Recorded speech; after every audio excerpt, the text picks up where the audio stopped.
Welcome to the Engineering, Emotions, and Energy Podcast. I'm your host, Justin Wink.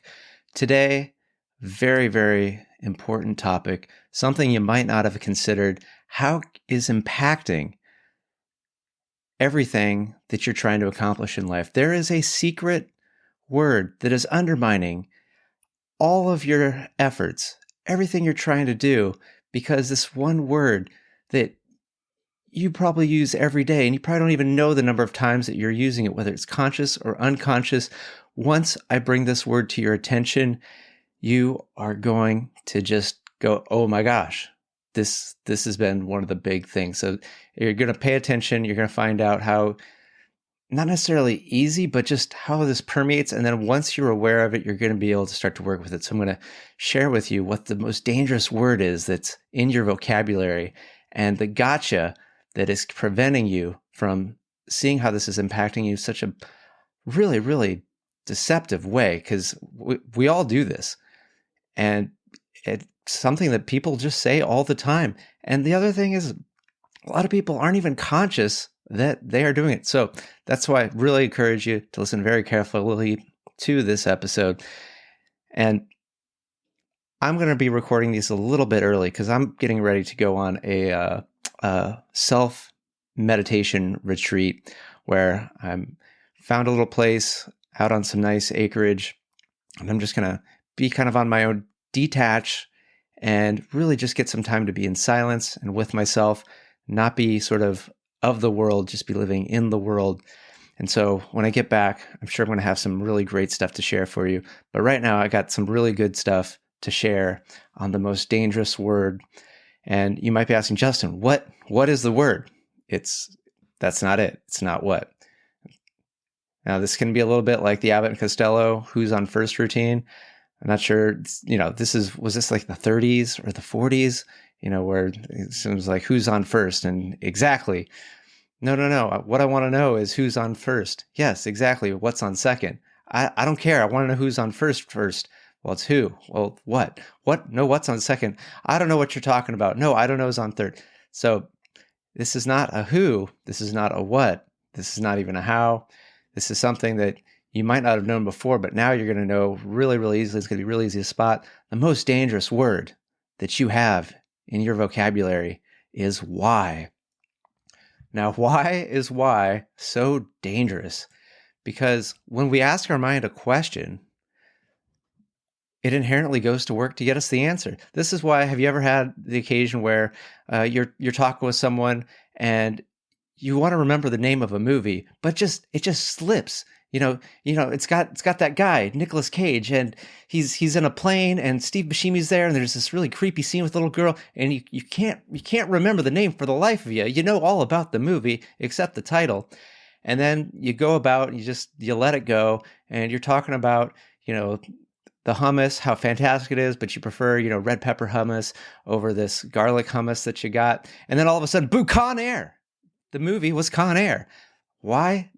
Because your subconscious was at work digging through your memory banks to pull up that answer that you put to it previously. Now, why is the question why so dangerous given that fact? Because we have to be very careful with what types of questions are we asking ourselves? Because when we ask the question, we are going to get the answer. And this is really explained really well in this fantastic book, What to Say When You Talk to Yourself. This is by Shem Helstetter. This has been around for a while. Basically, it just goes into depth of how we all have these scripts that we're playing day in and day out. And what's worse is that we didn't even consciously write the script. And often this script is going to contain these horrible, horrible why questions like, why am I such a failure? Why do I feel so depressed? Why are relationships so hard? Why does work just suck so much? Why am I so stressed? So if phrases like these are part of your script, and chances are it is, and you might not even realize it because it's just become background noise into your mental chatter, that you're putting these questions to yourself and you are answering it. And all of these questions presuppose that something is true that you likely do not want to be true. So, like when you ask, why am I such a failure? It presupposes, it assumes that it's a fact that you are a failure. And now the mind is simply trying to find out the supporting information to support that belief, which is not really a fact, but if you find enough information to support it, it becomes true to you. And I've seen this in myself, because I've recently had depressive thoughts, and it'll slip in where I'm going like, oh, why is life so hard? Why does nothing work out? And then my mind starts coming up with the answers. It's like, well, because you don't have any discipline. Well, because this is what your parents taught you, and this is just what it's going to be. And I've seen other people do this. I saw my dad. I'm sure he does this because I recently went to visit my parents in Orange County to try to understand some of the whys of where I came from, and more on that in just a little bit. But one of the things that my dad texted me after I had left was he sent a real dramatic text to me saying like, oh, to the effect of, sorry, I'm such a failure of a father. And I'm sure that whether he's conscious or not of it, the question of why is he such a failure of a father is probably part of the script that he repeats often and often. And so we're all humans. We all have like things that'll come up that can, support any of these questions. So, just like there's any number of things. But if you were to ask a higher quality question, like, why am I such an amazing father? Then you'll also get a ton of supporting information like that. Like, oh my gosh, my kids like always had food on the table. My kids, felt comfortable enough to be able to disagree with me. Oh, my children were able to, get really high levels of education, and they're able to get jobs and bring in money. So depending on the question that we're asking depends on what facts we're going to get in return. And what do you want? Do you want supporting information about, how horrible your life is, or how great it is / could be even better? So one of the things that people often get hung up on with learning that why is so dangerous and so destructive into getting where we want to go is they just get, Justin, I got to know why. I got to know why I am the way that I am. I want to know why that the world is the way that it is. I want to know why, the person that I want to be with treats me the way, or doesn't ignore me, or gives me too much information. I just want to know why. And to that, I ask you, why?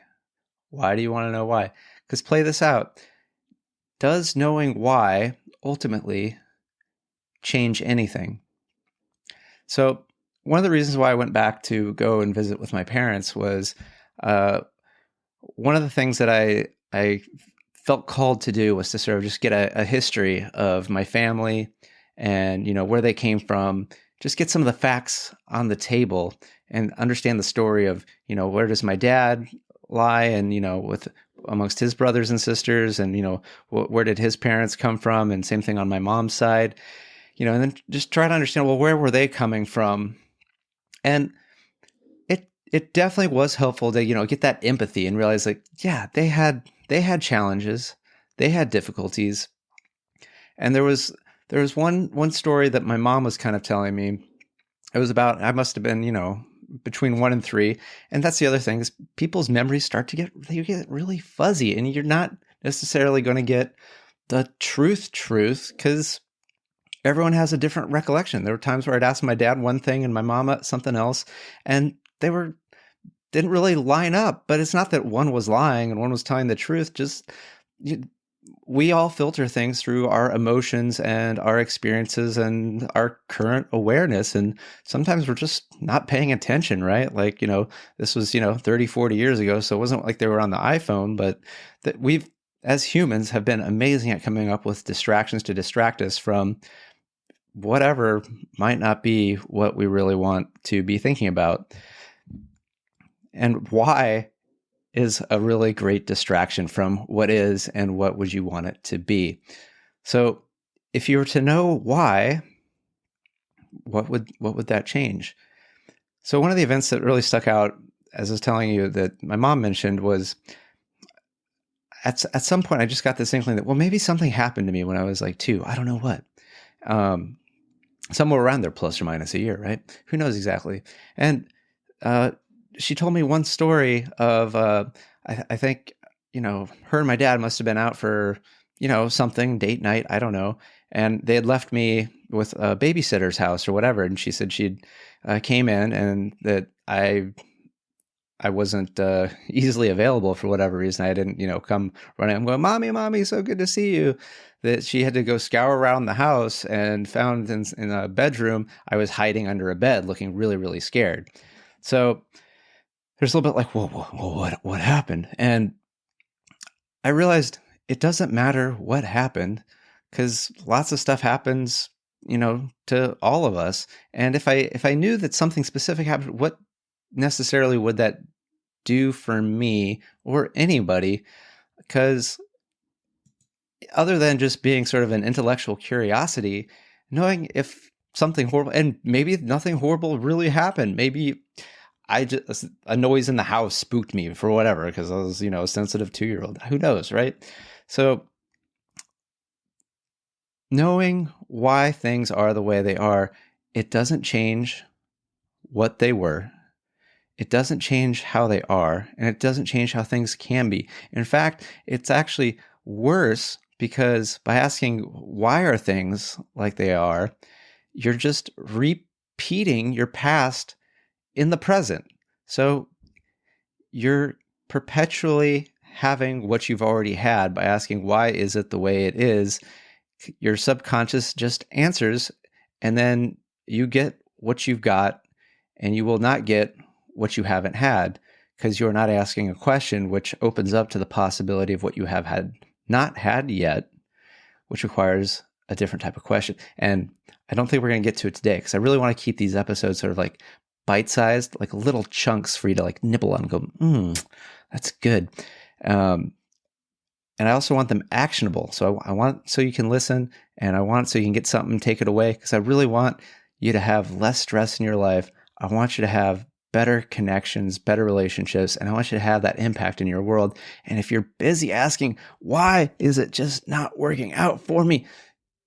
You're not going to be able to make it work out for you. So how do we counteract this horrible question of why that can permeate our thoughts and basically overrun our emotions with all this sort of like negative stuff if we're not asking, we've got these scripts. So the first step is got to become aware.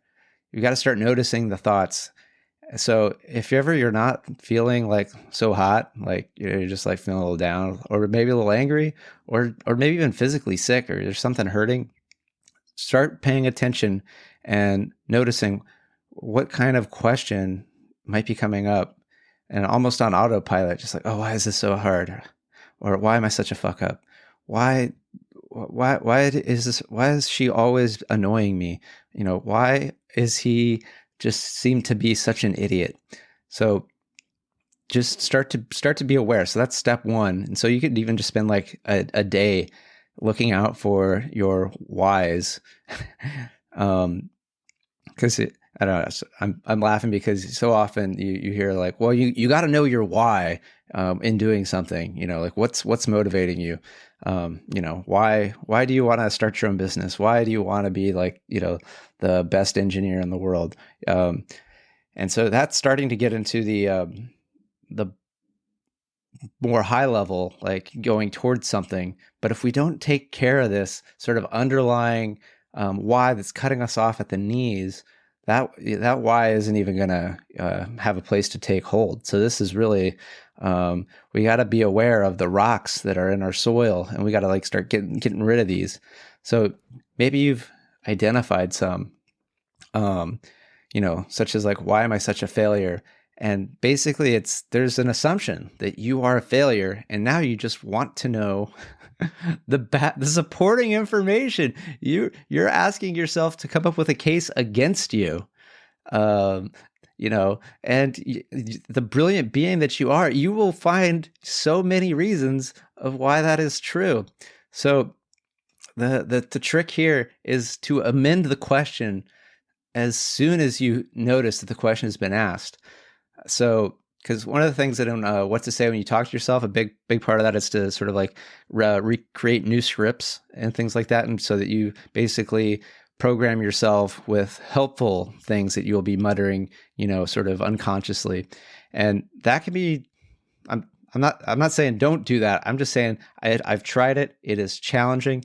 And this thing I'm about to share with you, it's a game changer. I learned it from Michael Burnoff, which is basically, it's kind of like jujitsu or kung fu, one of these martial arts. It's a mental martial art where basically you are going to utilize that negative energy to your advantage. You're just going to like take the wind out of its sails. So you might hear like, why are relationships so hard?